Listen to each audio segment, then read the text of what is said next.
atrapalha a Alice. Senão atrapalha a ele. Eu sou cego.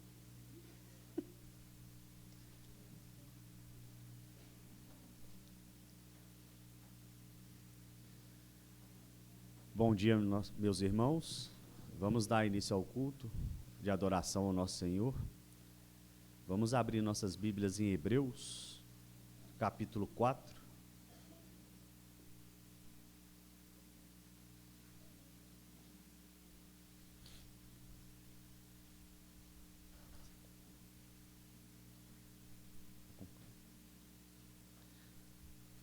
Hebreus 4, de 1 a 13. Vamos ler de forma alternada. Eu estarei lendo o primeiro e a Miriam estará lendo com a igreja o segundo e assim até o 13. Peço àqueles irmãos que puderem para se colocar de pé. Som.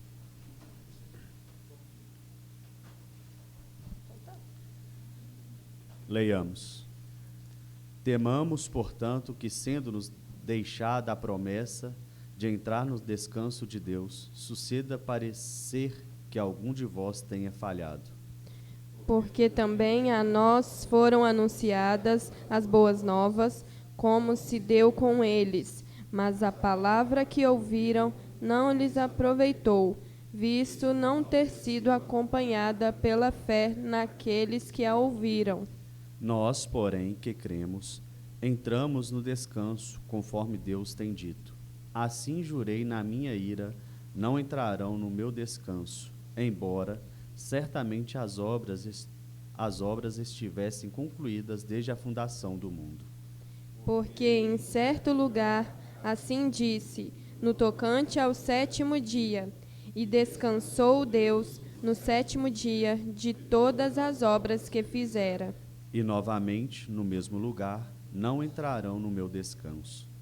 Visto, portanto, que resta entrarem alguns nele, e que, por causa da desobediência, não entraram aqueles aos quais anteriormente foram anunciadas as boas novas. De novo, determina certo dia, hoje, falando por Davi, muito tempo depois, segundo antes fora declarado, hoje, se ouvirdes a sua voz, não endureçais o vosso coração. Ora, se Josué lhes houvesse dado descanso, não falaria posteriormente a respeito de outro dia. Portanto, resta um repouso para o povo de Deus.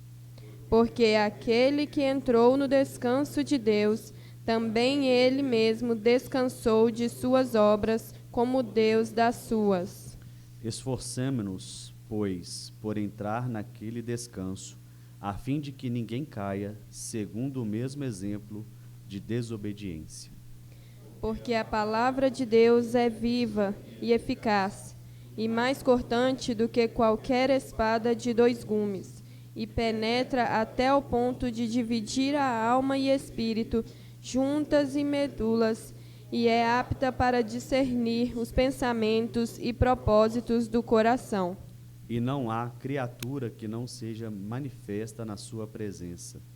Pelo contrário, todas as coisas estão descobertas e patentes aos olhos daqueles a quem temos de prestar contas. Amém. Oremos ao Senhor. Santo, santo, santo Deus, único de honra, glória e louvor.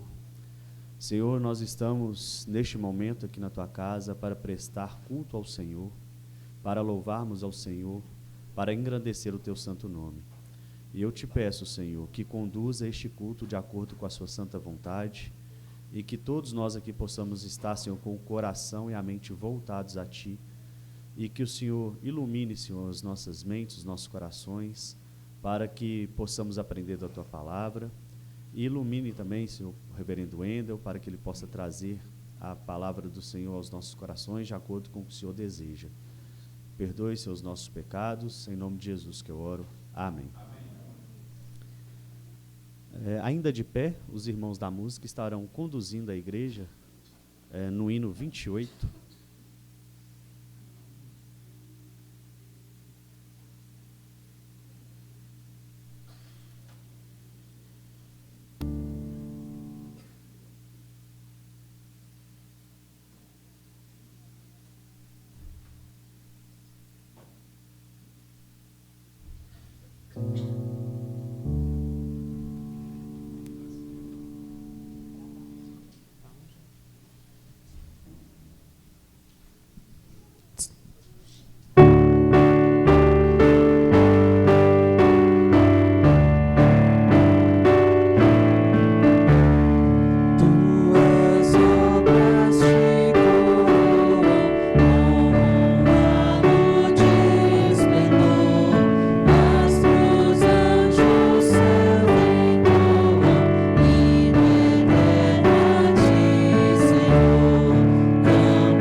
irmãos podem se sentar.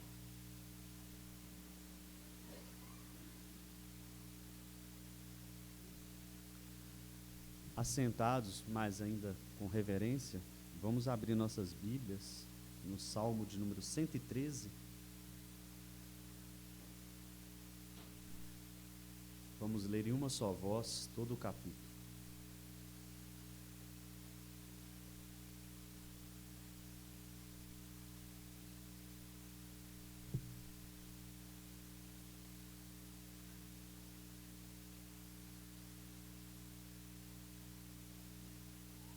Leiamos. Aleluia. Louvai, servos do Senhor, louvai o nome do Senhor. Bendito seja o nome do Senhor, agora e para sempre. Do nascimento do sol até o acaso, louvado seja o nome do Senhor. Excelso é o Senhor, acima de todas as nações, e a sua glória acima dos céus. Quem há semelhante ao Senhor, nosso Deus, cujo trono está nas alturas, que se inclina para ver o que se passa do céu sobre a terra? Ele ergue do pó o desvalido e do monturo o necessitado, para o assentar ao lado dos príncipes, sim, com os príncipes do seu povo. Faz que a mulher estéril viva em família e seja alegre, mãe de filhos. Aleluia. Nós vamos agora estar em algum momento de oração silenciosa para a confissão dos nossos pecados. E após alguns instantes, eu peço o diácono Alonso que quebre o silêncio com uma oração audível.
Peço à igreja para se colocar de pé novamente. Os irmãos da equipe de música estarão conduzindo a igreja em dois cânticos, e no segundo cântico, aqueles irmãos que vieram preparados para trazer os dízimos e ofertas podem ficar à vontade.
e criou a natureza e formou o homem.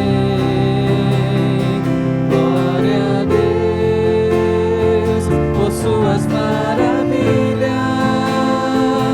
pela sua grandeza. Glória a Deus por suas maravilhas, pela sua grandeza.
Oremos, meus irmãos.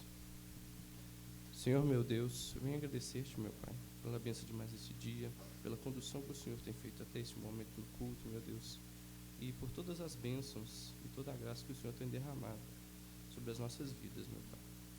Peço que o Senhor possa estar cuidando dos enfermos desta igreja, meu Deus, daqueles que também passam a necessidade ou carecem, meu Pai, de qualquer tipo de auxílio, meu Pai. Que o Senhor possa estar conduzindo na vida de cada um desses, usando também a junta da tua igreja, meu Pai, para auxiliá-los. Peço também em favor dos irmãos enlutados, dos irmãos que por algum outro motivo estejam tristes, entristecidos, meu Pai, que o Senhor possa estar consolando-os, meu Deus, através do teu Santo Espírito. Peço que o Senhor continue conduzindo tanto este culto, meu Pai, quanto as demais obras e atividades da tua igreja, de forma que glorifiquem ao Senhor, meu Deus, de forma que atendam a tua vontade, a tua palavra, meu Pai. Peço também que o que foi dizimado aqui hoje venha a ser utilizado com sabedoria, visando a honra e a glória do Senhor, meu Pai. Continua abençoando, guardando a tua igreja, aos irmãos que aqui estão também, e permita-nos, meu Pai, ouvir da tua palavra agora pela manhã e da mesma forma à noite, cultuar e sermos alimentados novamente pelo Senhor, meu Pai. É o que eu venho pedir e agradecer-te em nome do Senhor Jesus. Amém.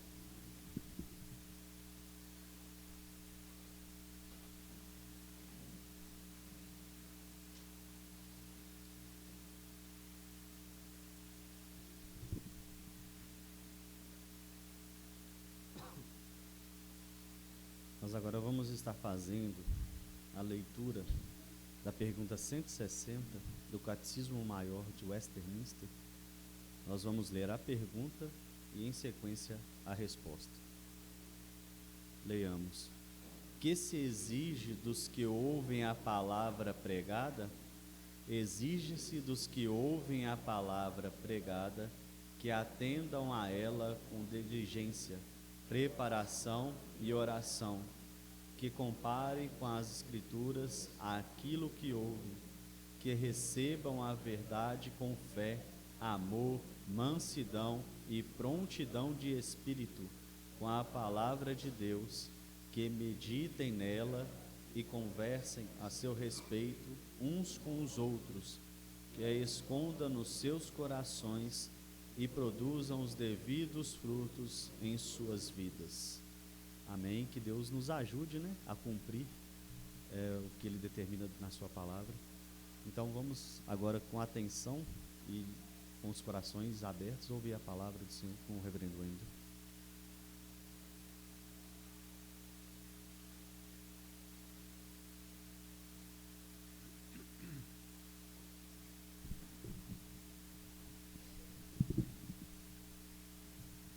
Bom dia, meus irmãos. Que a graça do Senhor esteja presente em cada um dos nossos corações. Gostaria de convidar os irmãos para abrirmos juntos em Gênesis capítulo 2, capítulo 2, Gênesis capítulo 2, versículos 1 a 3.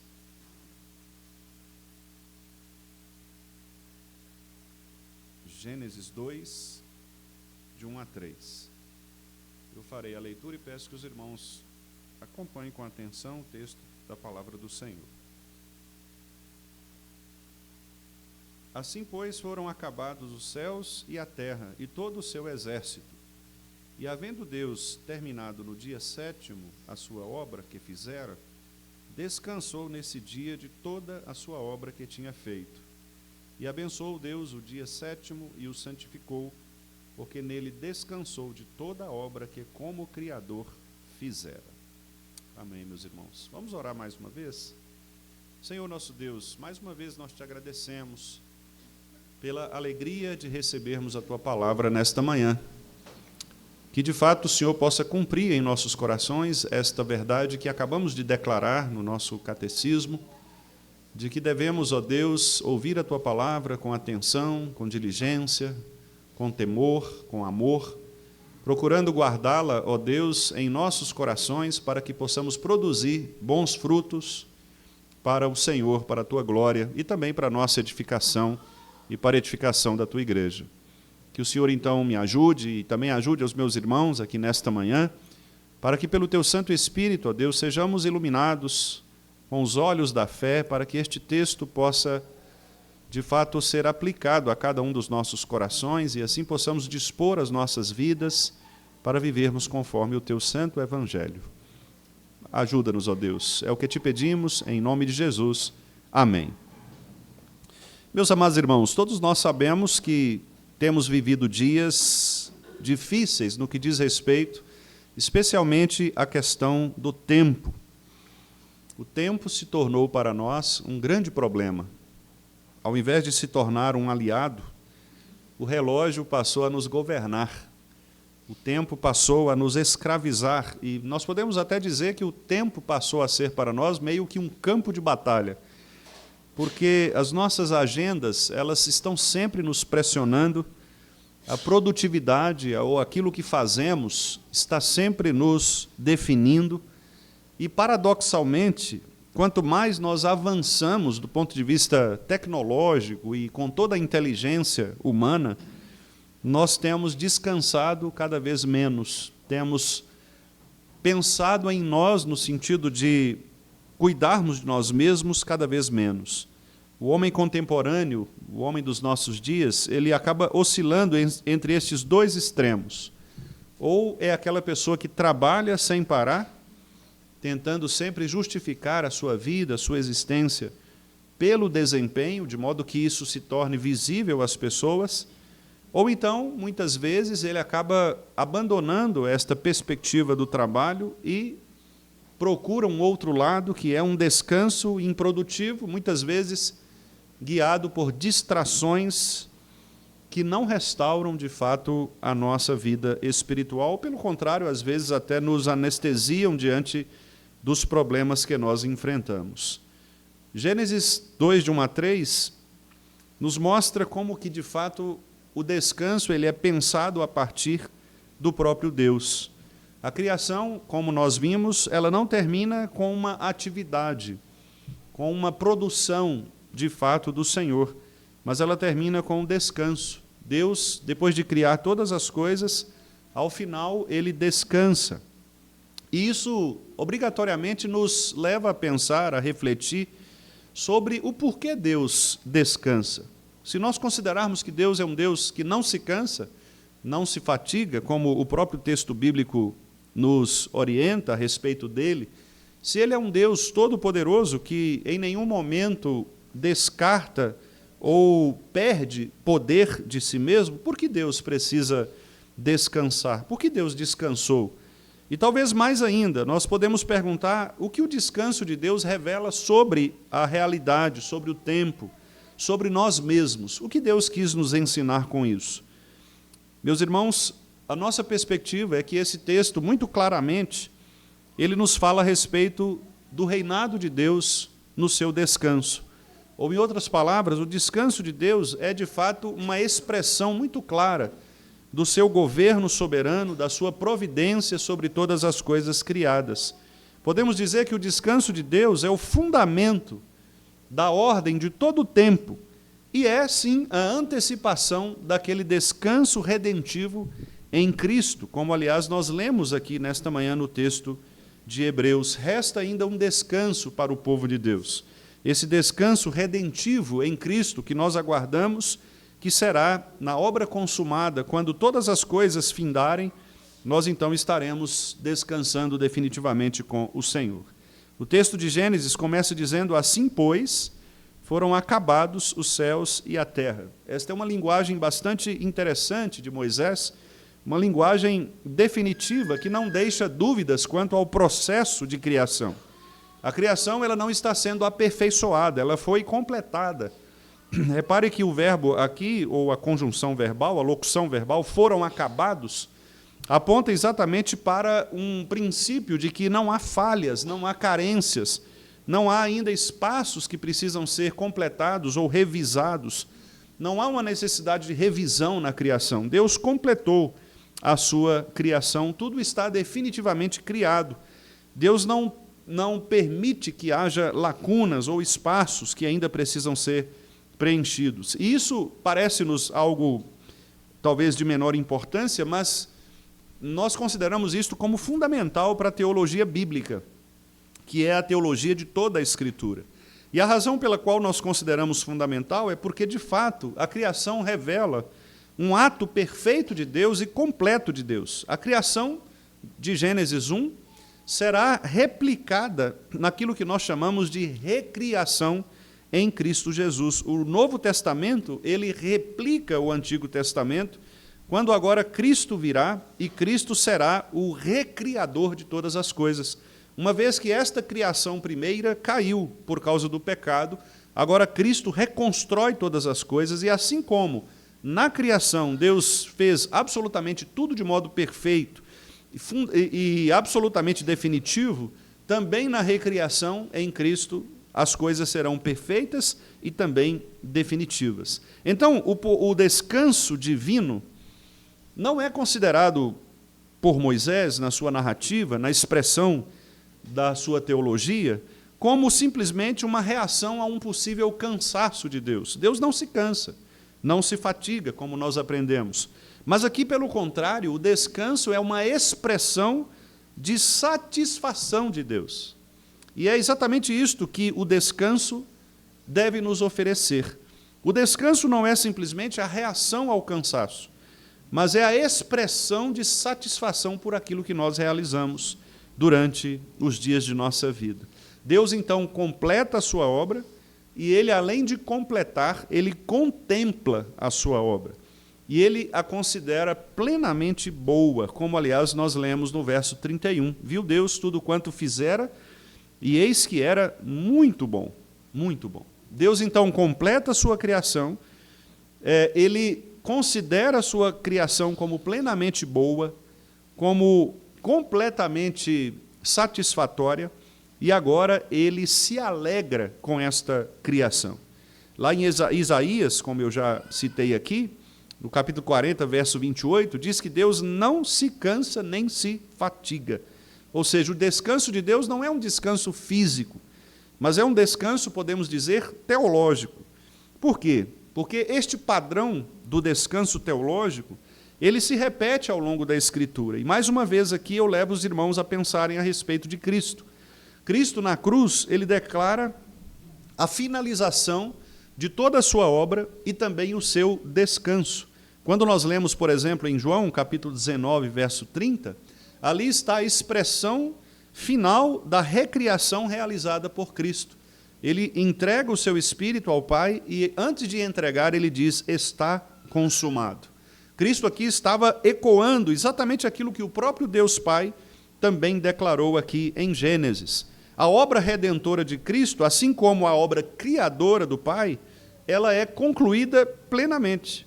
Aliás, Hebreus também nos lembra sobre isso. No capítulo 1, verso 3, ele nos diz que Cristo se assentou à direita do Pai, à direita da majestade nas alturas, após cumprir a sua obra, depois de realizar aquilo que ele deveria fazer. Então aqui nós temos um padrão bíblico bastante consistente. Deus cria e descansa. Cristo redime, salva e depois se assenta. Ele faz com que a sua obra seja uma obra de contemplação. Cristo agora olha do céu para nós e agradece a todo o plano perfeito da redenção do Pai por conceder um descanso final ao seu povo. O descanso, portanto, é visto, irmãos, como um reinado, como um governo de Deus por meio de Cristo Jesus.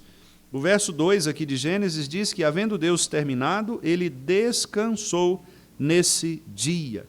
Na perspectiva bíblica, como eu disse aos irmãos, o descanso não significa necessariamente a ausência de atividade, mas nós podemos dizer que é uma mudança de função, uma transição de função. Como assim? Deus, ele não deixa de agir, ele não para de agir. Em nenhum momento Deus para de ser Deus. Por isso o Salmo afirma que nós podemos dormir seguros, porque ele nos dá, ele nos abençoa mesmo enquanto nós estamos dormindo. O Senhor, ele não dorme, diz o outro Salmo.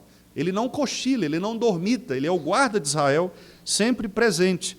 O que significa dizer que Deus, ele passa agora a governar providencialmente a sua criação. Salmo 93, verso 1, diz que o Senhor reina sobre terra e céus. Portanto, o descanso de Deus no sétimo dia é o momento em que agora Deus declara, por assim dizer, a sua condição de assumir definitivamente o trono do universo que ele mesmo criou. O teólogo bíblico Gerhard van Groningen, ele afirma que o descanso divino marca exatamente esse início do governo providencial. Ele diz que Deus não apenas cria o mundo, mas Deus o sustenta e o dirige. E isso, meus irmãos, tem implicações profundas na nossa compreensão acerca da criação, do universo, acerca do mundo. Por exemplo, o universo ele não pode ser, portanto, um sistema autônomo. Pelo contrário, o universo ele é governado, dirigido por Deus, o Senhor. O universo não é uma realidade que se autoexplica.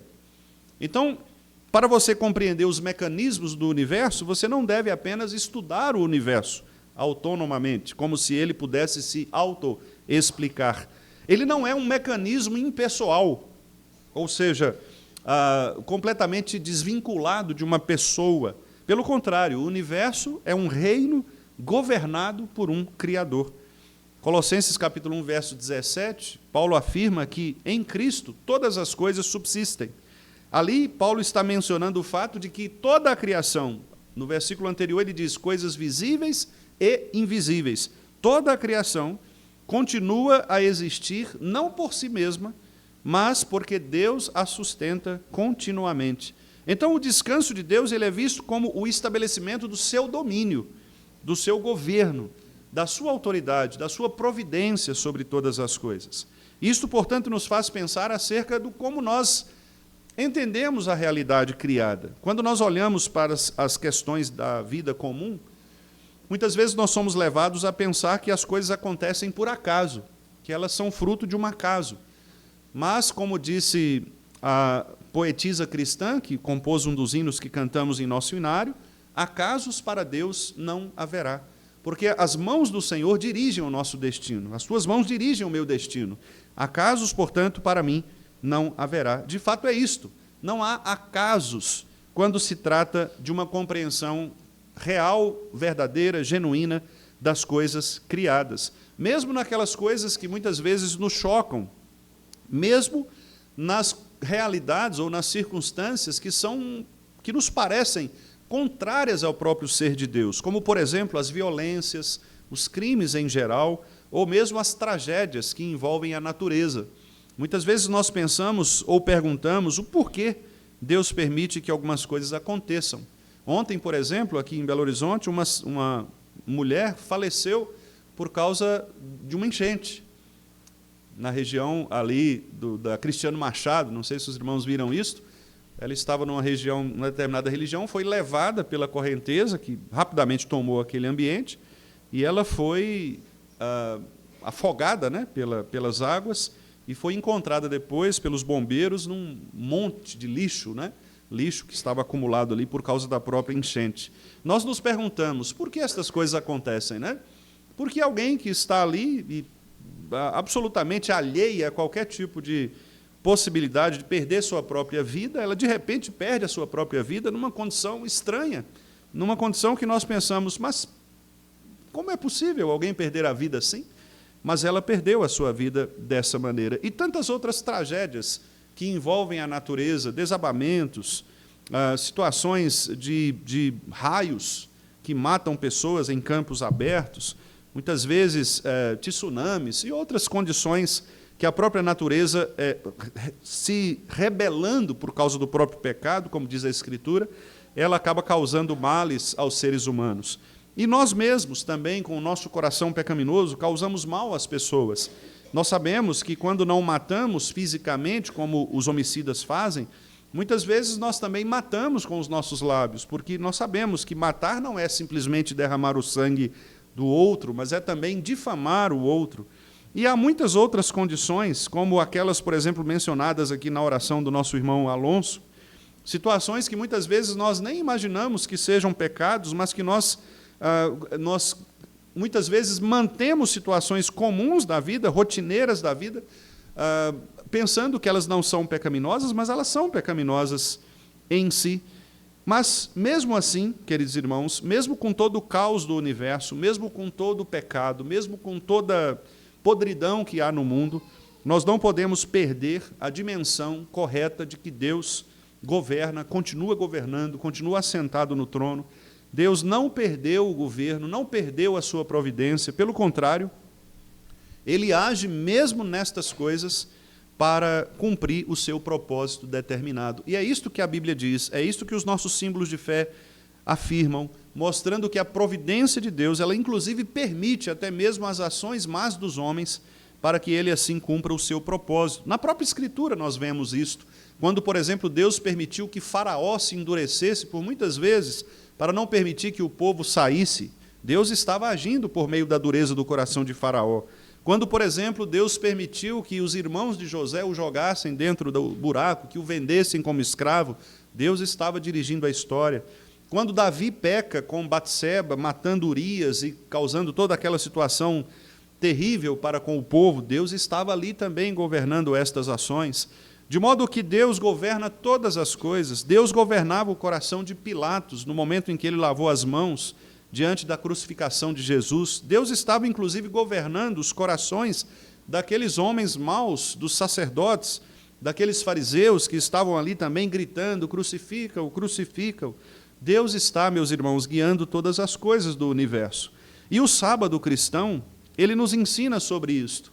Ele nos ensina que o sábado é um tempo, de fato, santificado, abençoado pelo Senhor, para que nós possamos refletir sobre isto, sobre o governo de Deus em toda a sua criação.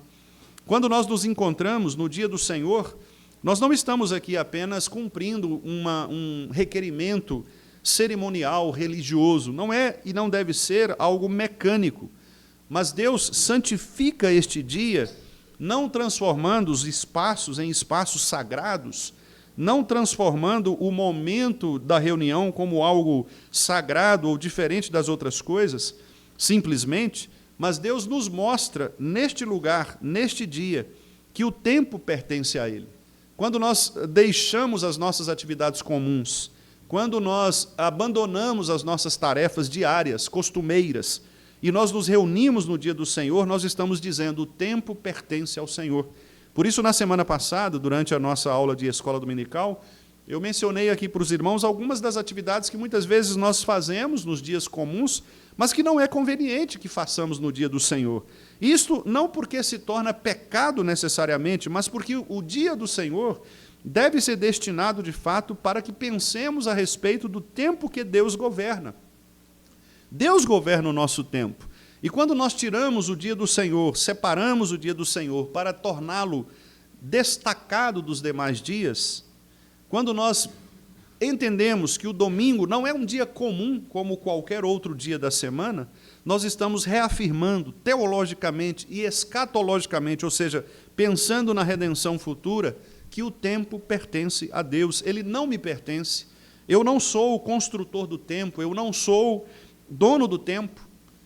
Pelo contrário, Deus fez o tempo para que eu possa ser beneficiado por ele.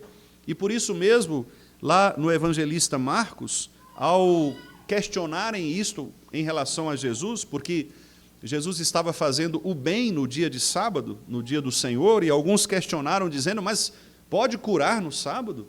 Jesus disse, espera, vocês estão compreendendo errado, porque o sábado foi feito por causa de vocês. O sábado existe para que vocês descansem, para que vocês possam, de fato, realizar as boas obras, ou pensar acerca do governo de Deus, do controle de Deus sobre a sua vida. O sábado, portanto, o sábado cristão, não é um dia de nossa própria autonomia. Nós devemos, irmãos, deixar de lado esta pretensão de que nós governamos o tempo, e as estações, e os períodos. Quantas vezes, meus irmãos, nós somos traídos por nós mesmos quando planejamos a nossa vida, temporalmente falando, e as coisas saem completamente fora daquilo que nós planejamos? Quantas vezes nós pensamos que algo acontecerá e ela não acontece? Ou o contrário, nós já achamos que não acontecerá e acontece? Quantas e quantas vezes nós somos traídos no dia a dia pensando que controlamos as coisas, que controlamos as nossas agendas, controlamos as nossas programações, os nossos recursos, e as coisas saem do controle, do nosso controle, mas não do controle de Deus. Deus está governando todas as coisas, como um exímio jogador de xadrez, que perfeitamente encaixa todas as peças e que joga o jogo de acordo com o seu planejamento, com o seu decreto. E não adianta nós tentarmos vencer o jogo que Deus impõe, porque ele é absolutamente perfeito. E por mais que nós tentemos mexer as peças do tabuleiro, nós nunca vamos conseguir dar o golpe ou chegar num checkmate em relação a Deus. Deus nunca permitirá isto, porque ele é perfeito em todas as coisas que ele faz. Portanto, o dia do Senhor, ou o descanso de Deus, é um momento de pensarmos acerca da criação do Senhor e do modo como ele governa. Mais uma vez, citando o pastor e teólogo bíblico Gerhard von Groningen, ele afirma que o sábado foi instituído como tempo de alegria e comunhão com Deus. Tempo de alegria e comunhão com Deus. O apologeta Cornelius Van Til afirma que o sábado confronta a pretensão humana de autonomia. O homem não controla o tempo, ele vive dentro de um tempo estruturado por Deus. A tradição reformada sempre reconheceu o domingo, o dia do Senhor, como uma instituição permanente, ou seja, ela deve ser repetida até a volta de Cristo, e sempre enraizada na criação. Curiosamente, não na lei mosaica, mas na criação. Porque na lei mosaica, lá em Êxodo capítulo 20, quando o Senhor promulga os 10 mandamentos, vocês devem se lembrar que quando ele fala a respeito do sábado, ele diz, lembra-te do dia de sábado. Isso significa dizer que eles já sabiam do que significava o sábado. E Deus estava apenas lembrando a eles daquilo que eles já sabiam. Porque o sábado está estabelecido na criação. E nós podemos dizer que de todas as leis de Deus, esta talvez seja a mais antiga delas. O descanso de Deus, o dia do Senhor. Antes das demais leis serem reveladas progressivamente, aqui nós vemos a lei de Deus estabelecida no dia do Senhor. Então, nós podemos dizer de fato que o dia do Senhor, o 4º mandamento, é o mandamento estabelecido não culturalmente ou não legalmente, mas teologicamente na criação. Por isso, Deus estabelece um padrão de tempo. Hoje, os nossos governantes estão discutindo a tal da escala 6x1. E aqui nós temos a escala 6x1, claramente estabelecida na criação. O padrão 6x1 não é arbitrário. Ele revela a estrutura da vida humana. O homem foi criado para quê? Para trabalhar. O homem foi criado para cultivar e guardar. Esta é a dimensão cultural, ou chamado mandato cultural, que Deus estabeleceu em relação a cada um de nós. Nós devemos trabalhar, devemos parar por um dia e devemos adorar o Senhor em tudo o que fizermos. Esse ritmo, ele não é opcional. E é por isso que eu disse aos irmãos que muitas vezes, quando nós trabalhamos no domingo, e aqui, obviamente, eu não me refiro àqueles irmãos que precisam trabalhar em razão de escalas, de compromissos de misericórdia, ou mesmo de serviços necessários, como é o caso dos militares, como é o caso dos profissionais de saúde, não é? e outras áreas também que exigem esta prática. Mas quando não há um dia de descanso estabelecido entre os 7 dias, os 6 dias trabalhados e um dia para descansar, quando não há essa opção, os irmãos podem perceber que há desordem, as pessoas começam a ficar absolutamente desgovernadas, descontroladas, e elas passam a trabalhar muito mais por causa da tirania da produtividade. É aquilo que alguns estudiosos chamam de workaholic, que é uma pessoa que não para de trabalhar, ela trabalha sempre, toda hora, qualquer hora que você busca, que você procura, ela está trabalhando, seja no domingo, seja segunda, e ela pensa que isso é uma vantagem, mas não é.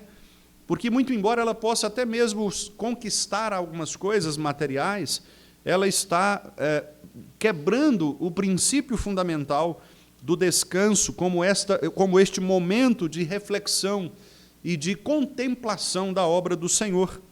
Então, meus irmãos, a gente percebe que, hoje em dia, as pessoas elas estão colapsadas, elas estão cansadas, muitos e muitos problemas de saúde, inclusive, como burnout e tantos tipos de esgotamento, vêm porque as pessoas elas não descansam, elas não sabem mais o que significa parar um momento para refletir acerca do Deus que concedeu a elas todas as coisas. Os puritanos costumavam chamar o sábado, ou domingo, dia do Senhor, como dia de feira da alma, para se referir ao fato de que é o dia que Deus trata conosco de maneira especial. Então, o verdadeiro descanso para o povo de Deus, ele não é vazio, não é simplesmente você se deitar numa rede, tomando água de coco, não é simplesmente você não fazer absolutamente nada, mas é você se encher do Espírito de Cristo, é você pensar em como Deus tem, ao longo de toda a semana, trabalhado em seu favor. É o momento em que nós podemos cantar ao Senhor, como fizemos aqui nesta manhã, cantar ao Senhor dizendo: o Senhor é soberano, o Senhor governa todas as coisas, nosso Deus é soberano, como Ele é tremendo, como Ele é um Deus que age em nosso favor. Este é o momento de nós cantarmos ao Senhor, de nós abraçarmos os nossos irmãos em Cristo, de compartilharmos as nossas vitórias e também as nossas lutas, mostrando que Deus está conosco sempre. Deus está conosco sempre, porque Ele prometeu estar conosco sempre. Então, o sábado ele tem esse caráter escatológico, ou seja, ele aponta para aquele dia em que Jesus Cristo virá.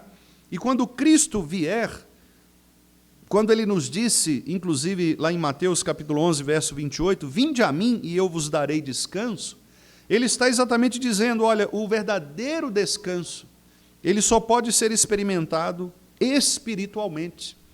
Há pessoas que querem descansar e até mesmo descansam fisicamente, mas elas não conseguem descansar espiritualmente, porque muito embora elas tenham condições, inclusive financeiras, de descansar os seus próprios corpos, os seus corações estão atribulados, porque não há paz no coração. O apóstolo Paulo, lá em Romanos, diz que os homens se esqueceram de Deus a tal ponto de não haver mais paz em seus corações. Por isso, a pessoa pode ter riquezas, a pessoa pode ter condições para descansar fisicamente, mas ela não tem um descanso espiritual. Por isso, o descanso não é apenas físico, é um descanso teológico, é um descanso espiritual. Você pode até estar cansado fisicamente. Você pode estar até cansado fisicamente. Talvez a sua semana foi uma semana muito difícil, de trabalhos pesados. Mas o dia do Senhor, ele é muito mais do que esse descanso físico. O dia do Senhor é o dia em que você, mesmo cansado fisicamente, se dispõe no seu coração a se reunir com os seus irmãos para descansar a sua alma, para concentrar-se agora na palavra de Deus, na boa palavra de Deus, de modo a que a sua vida seja reordenada.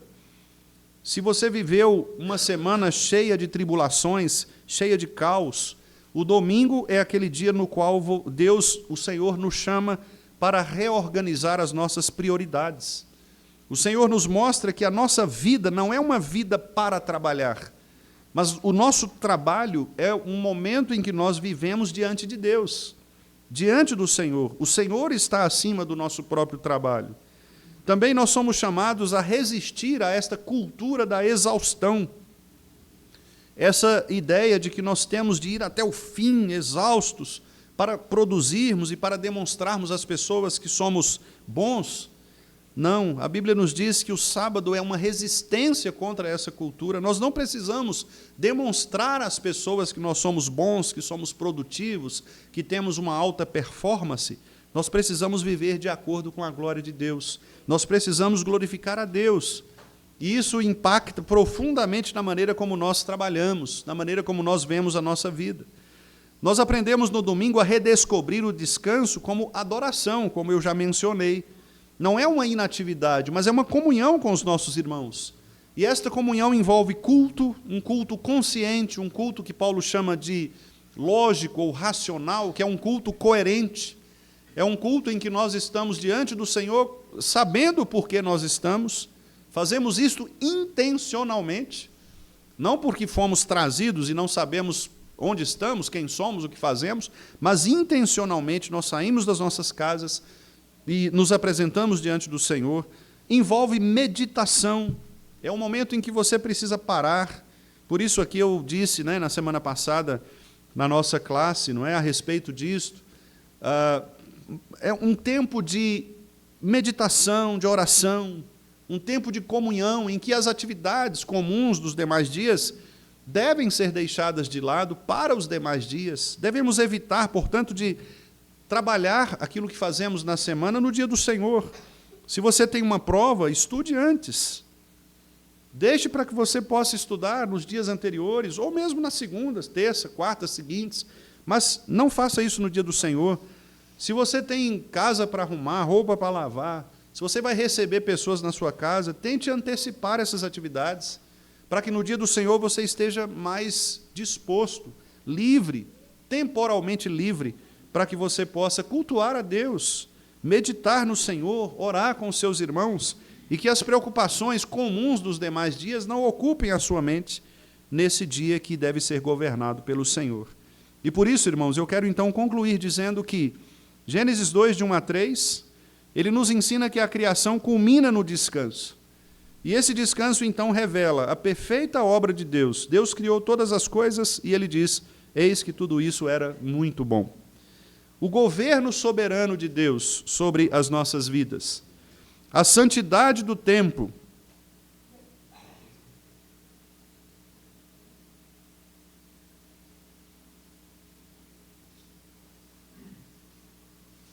A santidade do tempo, o propósito da vida humana, a esperança da redenção.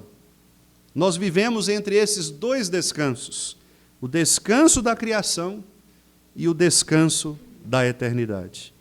Que Deus nos abençoe, para que nós possamos entender o dia do Senhor como, de fato, o dia em que Deus nos chamou para observarmos, contemplarmos a beleza da sua santidade, que é exatamente isto que o salmista diz.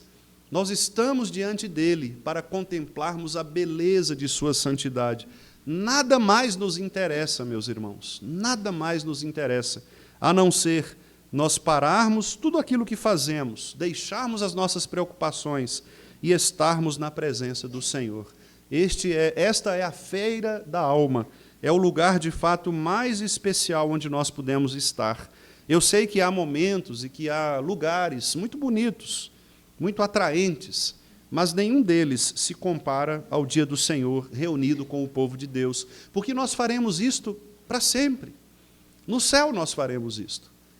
E então aqui nós iniciamos este processo de estarmos juntos com os santos e amados em Cristo Jesus, para que assim possamos contemplar a obra que, como Criador, Deus realizou. Que Ele, então, nos abençoe e que Ele nos dê uma compreensão definitiva e, digamos, até mesmo uma compreensão clara do que significa separar este dia dentre os demais para que possamos adorá-lo. Vamos orar, meus irmãos? Senhor nosso Deus, nós te agradecemos pela beleza de tua santidade que se manifesta neste lugar. Nós sabemos que o Senhor está em todo lugar, porque o Senhor é onipresente. Mas o Senhor mesmo disse que estaria de maneira especial juntamente com o teu povo. A tua palavra diz que Cristo, teu Filho, ele anda no meio das igrejas. Então nós cremos que tu estás conosco. Nós cremos que a tua presença é que nos abençoa nesta manhã. Nós cremos, ó Deus, que é o Senhor quem tem produzido em nós o desejo de vir até a tua casa para adorá-lo em espírito e em verdade. Nós sabemos que se dependesse de nós, talvez, ó Deus, muitas vezes nós nos ausentaríamos do culto ao Senhor no dia do Senhor. Mas é a tua graça que trabalha em nossas vidas, em nossos corações, é o teu Espírito que nos motiva a buscarmos o teu reino, buscarmos, ó Deus, primeiramente o teu reino, crendo que as demais coisas nos serão acrescentadas. Que o Senhor, então, nos abençoe aqui, para que não andemos, ó Deus, ansiosos pelo que havemos de beber, ou comer, ou vestir, porque a Tua providência garante todas estas coisas para nós. Sabemos que temos de trabalhar, sabemos que temos de, todos os dias, lutar pelas nossas necessidades, pelas nossas carências, sabemos disto.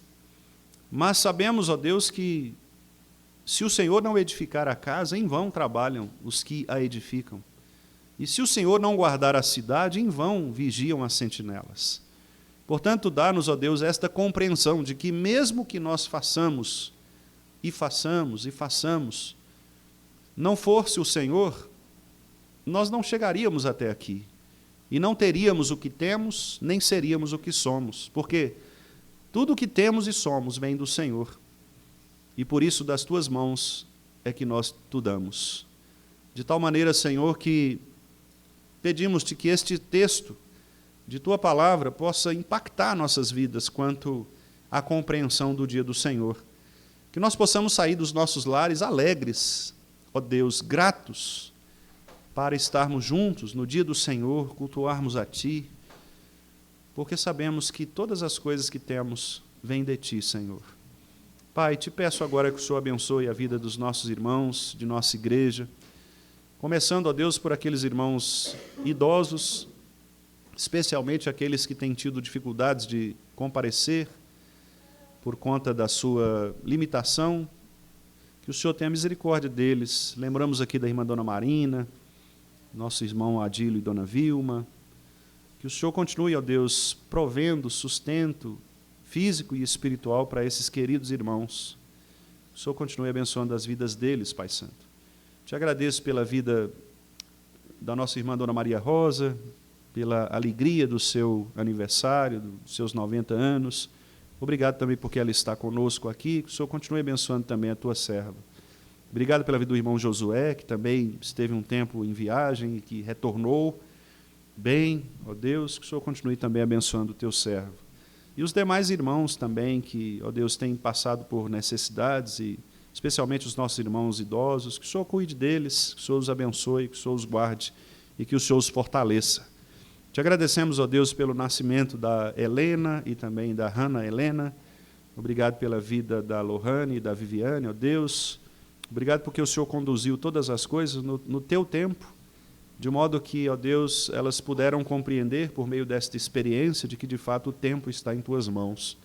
Que o Senhor abençoe as meninas e que elas sejam bênção, ó Deus, não só para os seus pais, mas também para nós, os irmãos, que possamos, ó Deus, amá-las, possamos instruí-las, possamos orar por elas e caminhar com elas, ó Deus, para que haja crescimento também em Tua igreja, e todas as gerações possam, ó Pai, cumprir aquilo que o apóstolo Paulo escreveu em Colossenses, que nós devemos, ó Deus, instruir e aconselhar mutuamente uns aos outros, para que assim cresçamos juntos, Senhor.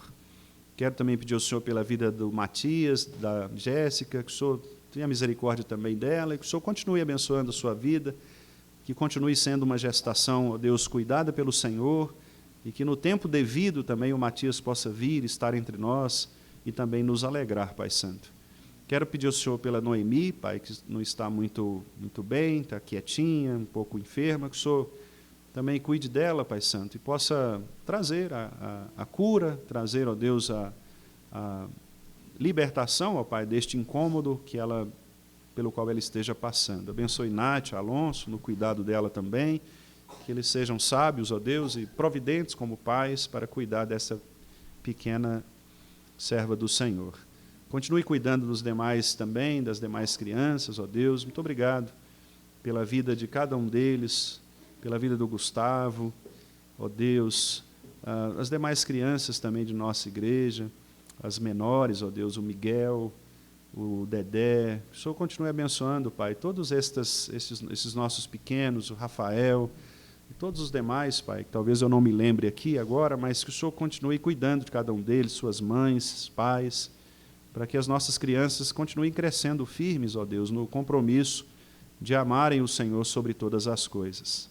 Cuide, Pai, também de nossa adolescência, nossos adolescentes, que Que o Senhor fortaleça a fé em seus corações.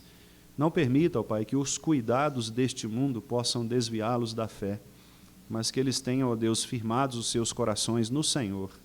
Abençoe também a nossa juventude, que o Senhor continue abençoando os jovens desta igreja, dando-lhes, ó Deus, cada vez mais coragem, intrepidez, compromisso com a Tua palavra, e que eles possam também continuar crescendo na graça e no conhecimento do Senhor, sendo, ó Deus, esta força tão ativa no meio do corpo de Cristo, que nós possamos, ó Deus, ver nestes irmãos, de fato, a alegria, a disposição de servir ao Senhor em todas as coisas. Pai Santo, continue conosco, nos abençoando ao longo deste dia.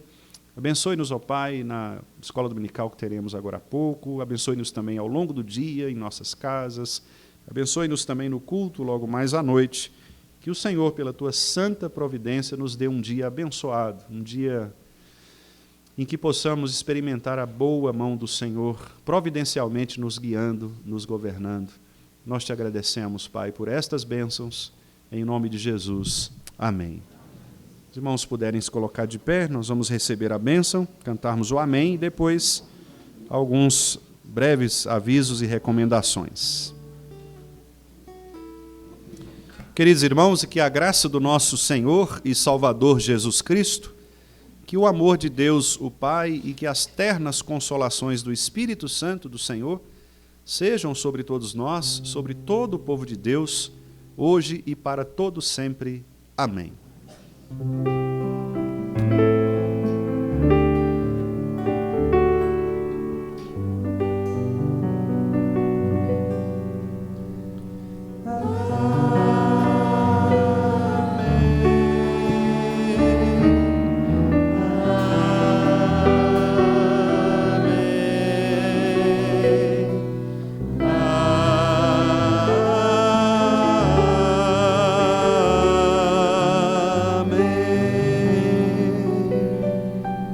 Meus irmãos, podem se assentar? Eu não estou vendo daqui a presença de visitantes pela primeira vez, creio que não, né? Nós queremos então começar aqui algumas breves orientações aos irmãos. Plenária da UPH, 17 horas, plenária da UPH. Queremos também agradecer, né, Dona Rosa? A senhora quer falar? A senhora quer agradecer aos irmãos? Pode.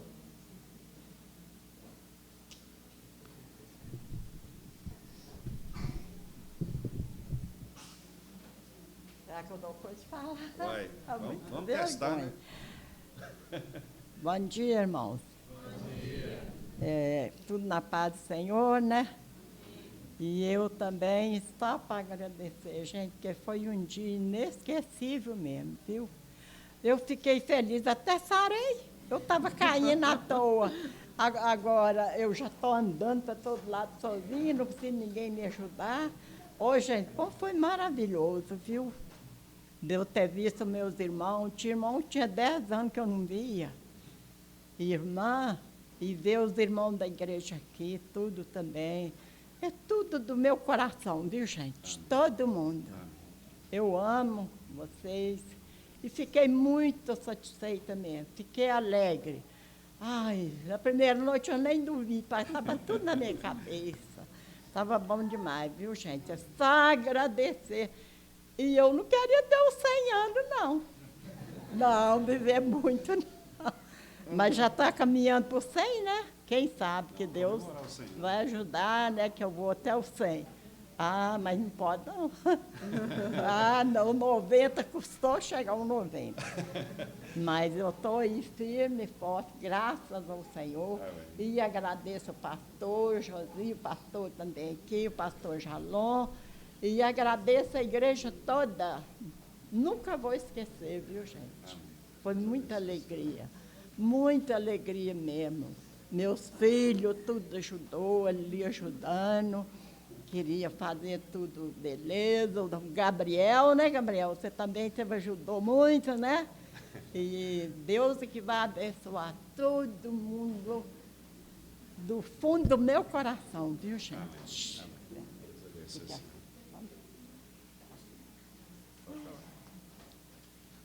Bom dia, igreja. Eu quero agradecer ao Alonso, ao Henrique, a Fernanda, o Everton, a Miriam e o Jonas, o meu filho Gabriel, né, por ter ajudado no louvor. Ali tinha muita gente, muitos parentes, familiares, amigos também, e muita gente gostou do culto, da mensagem, dos louvores, né?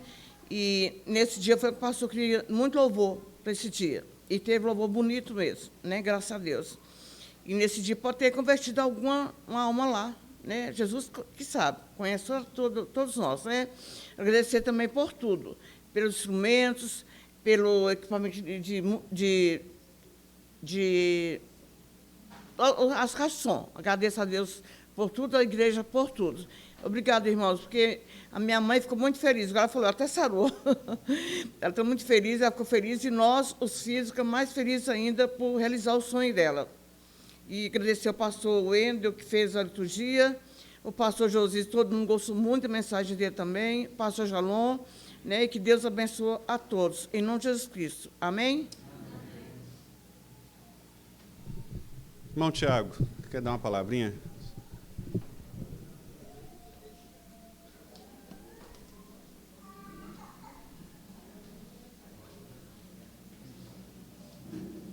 Irmãos, bom dia. Só para dar um recado aí, né, a respeito da obra, porque a gente está na expectativa aí de subir para o templo, né? Mas o templo de Deus é só Ele que sabe, né? Então, só para dar um retorno aos irmãos, né? Os irmãos têm visto os sinais aí, né? Da caminhada aí para o final, aí, se Deus quiser, mas ainda falta algumas coisas para arrematar, né?